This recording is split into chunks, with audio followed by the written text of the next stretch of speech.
Hi, this is Dr. J. Smith. I'm doing a tour of 5 nations going through Africa and Europe, and I'm in an African country at the moment. And I just got news that Sam Solomon, a good friend who I've worked with for many years, has gone home to be with the Lord. Rather a shock, I guess, but at the same time, not unexpected because we knew that he was frail. I have done a number of trips with him to the country I'm in standing right now. I've been here before with him.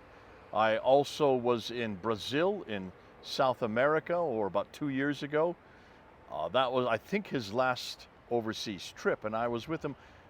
We were both speakers at a number of conferences there. Sam is an interesting fellow because he is from Khartoum, Sudan. He's Sudanese, grew up in a Muslim family, a very devout Muslim family. When he met the Lord, it just changed his life dramatically. And from being a imam and also a jurist for 15 years, an Islamic judge, he then came and became a disciple of Jesus Christ. He had memorized the entire Quran in Arabic. He could also recite it in English. He also told me that he knew much of it in Urdu, which is interesting for an African to do that. And he could recall any verse at any time. But when he ever read the Quran, he did it with great panache, enormous amount of authority, and it scared the rest of us.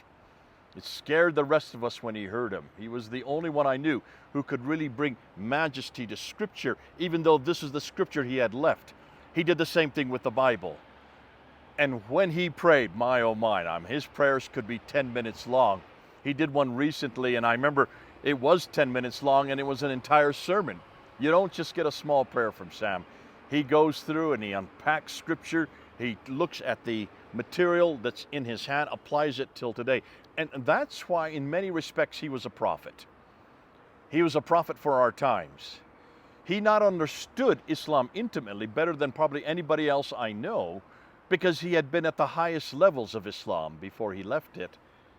But he understood what Islam's agenda was for the West and for the rest of the world. And he spent all of his Christian life, the last years of his life, trying to warn the West that Islam does have an agenda, and it's not the agenda that we're looking for. He also was able to take Scripture, unpack it, and help it and exegete it. That means to explain it so that we could understand it, especially from the Quran itself.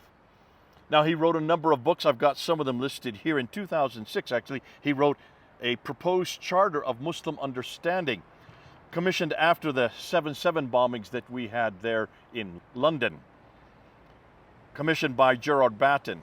And he proposed in this that Muslims in the UK should sign a declaration rejecting any jihad and violence in the Quran. Now, of course, it was very controversial when he wrote that. In 2007, he wrote The Mosque Exposed, showing how mosques, when they're built in the West, and they are built all over, we're seeing them in Britain, that's certainly the case, that they were much more than just a place for prayer. They were a political, strategic, and judicial center. They were the center of the Muslim community, used for business deals, but also for political agenda, because in Islam, politics is their religion. It's much more than just a faith. As we separate church and state, they bring the two together. And then in 2009, he wrote Modern Day Trojan Horse, the Islamic Doctrine of Immigration, co-authored with Elias El-Makdisi, which was a book that showed that the whole agenda for bringing Muslims to the West, immigrating, was not just for better jobs, not just for education. They came to bring Islam with them, and they were not there to integrate. Every other culture integrates, but not Islam. And he was trying to warn the West that they had an agenda. That was their agenda, and most of the church just would not listen. Then in 2010, he wrote Al-Yahud, Eternal Islamic Enmity and the Jews, which looked at the theological roots of Islamic anti-Semitism and how this hatred towards the Jews is persistent. It's embedded within Scripture. It's endemic to the prophet's own life.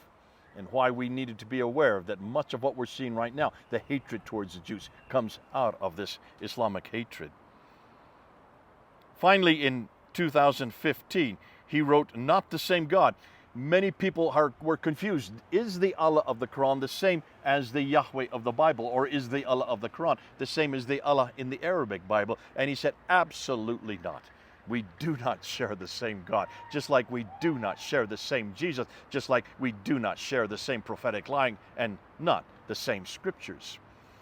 And he was very clear that we needed to wake up to what Islam's agenda was. We needed to wake up to why they were coming our direction. We needed to wake up that they were not here to assimilate, to become part of the West. They were here to take over the West and bring Dar al-Harb, which means house of war, which we are from their standpoint, into Dar al-Islam, which means house of Islam. He knew that because he was always a part of it for all of his life until he became a disciple of Jesus Christ. Not many people in the West paid attention to him. Many are now beginning to see that what he has been saying for, well, since the early 2000s, almost 25 years now, is now coming to pass. So as he leaves, our eulogy is, folks, wake up and listen to Sam Solomon. He spent his latter part of his life trying to warn us. And he had an amazing voice. I remember sitting under him as I was go and do different conferences with him. And I just sat there with this man with his blazing eyes and his sharp tongue. But boy, could he really talk about God. And boy, did he love God. He absolutely loved Jesus Christ. Brought it into every prayer. Talked about forgiveness and the joy he had to be a disciple of Jesus Christ. Well, he's home with Jesus now. He's gone home, leaving us behind. But leaving us behind with a warning, because he always had that we need to wake up. We need to pay attention. We need to realize the agenda that Islam has, and we must not sleep. We must not take Islam lightly. For those of us who now carry on that legacy of Sam Solomon, and we do warn the rest of the world, because really his legacy is our legacy as well. I hope that you get to read those books. You can get them on Amazon.com. You can get them and certainly read them and realize the ability of this man stepping and having a foot in both worlds, growing up in Islam, understanding its impetus, understanding where it was going, what it plans to do, at the same time being at the top of the world when it comes to using that in the Christian world. And he was being used by many churches, by many institutions, many governments in Europe, even in the United States, because of his ability to go back and forth between both worlds. I'll miss him. I'm sure some of you will miss him.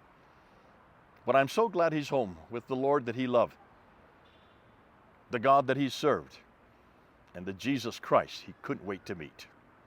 God bless you. This is Jay, somewhere in Africa. We're just carrying the legacy that he left us. Over and out.